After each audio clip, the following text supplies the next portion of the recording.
Congress party के संगठन महासचिव रजनीश किमटा ने पूर्व मुख्यमंत्री जयराम ठाकुर की बयानबाजी को असंवैधानिक बताया है। उन्होंने कहा है कि इस तरह की बयानबाजी पूर्व मुख्यमंत्री और एक वरिष्ठ नेता को शोभा नहीं देती है। इसके साथ ही किमटा ने 3 उपचुनाव में कांग्रेस पार्टी की जीत का भी दावा किया है। रजनीश किमटा ने शिमला में पत्रकार वार्ता के दौरान कहा कि यह 3 उपचुनाव बीजेपी के द्वारा जनता पर थोपे गए हैं। पंजाब दस्तक के लिए सुरेंद्र राणा की रिपोर्ट।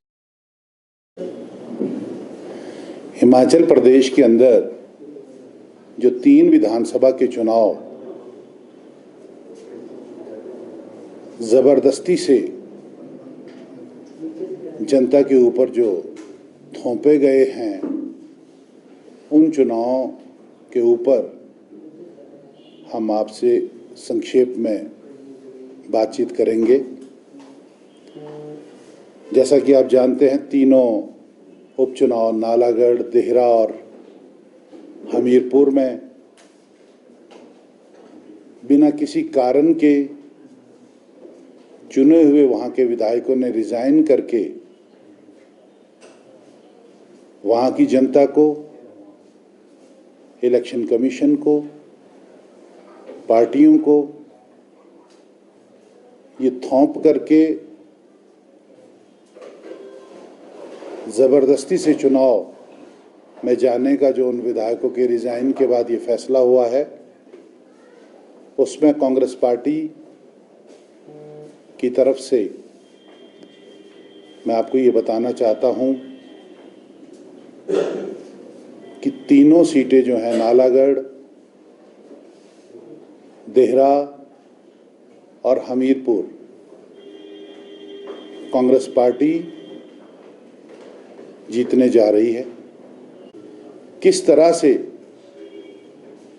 सरकारें बनती हैं और किस तरीके के बहुमत के साथ आप सरकार बनाते हैं और कितना बहुमत 5 वर्ष तक सरकार को चलाने के लिए, किसी भी सरकार को चलाने के लिए ज़रूरी होता है, सबको मालूम है। वो ऐसी हल्की स्टेटमेंट दे करके अपने पद की गरिमा को भी वो ठेस पहुंचा रहे हैं और जिस पद पर वो पहले रहे हैं, इससे हिमाचल से बाहर जब लोग ऐसी स्टेटमेंट सुनते हैं तो वो भी हैरान होते हैं कि पूर्व मुख्यमंत्री कैसी स्टेटमेंट दे रहे हैं, जबकि उनको मालूम होना चाहिए इसी प्रदेश से, उन्हीं की पार्टी के राष्ट्रीय अध्यक्ष भी यहीं से हैं। भारतीय जनता पार्टी के बड़े बड़े दिग्गज नेता कोई इस तरह की बात नहीं कर सकते, तो उनको ऐसी इमेच्योर पॉलिटिकल जो बयानबाजी से बचना चाहिए। ठीक है, आप बयानबाजी कर सकते हैं, बोल सकते हैं, पर ऐसी बात ना करें कि जिसमें आपका उपहास बने। ठीक है, आप अपने रैंक एंड फाइल, अपने वर्कर्स को मोरल बूस्ट करने के लिए ये बातें बोल सकते हैं, तो ये कमरे के अंदर बोले। ऐसी बातें बाहर बोल करके आप अपने आप को, अपनी पार्टी को शर्मसार कर रहे हैं। भारतीय जनता पार्टी ने पूरी ताकत लगाई, भारतीय जनता पार्टी ने पूरा षड्यंत्र किया हिमाचल प्रदेश में। षड्यंत्र के तहत रिजाइन करवाए लोगों के, इलेक्शन थोपा।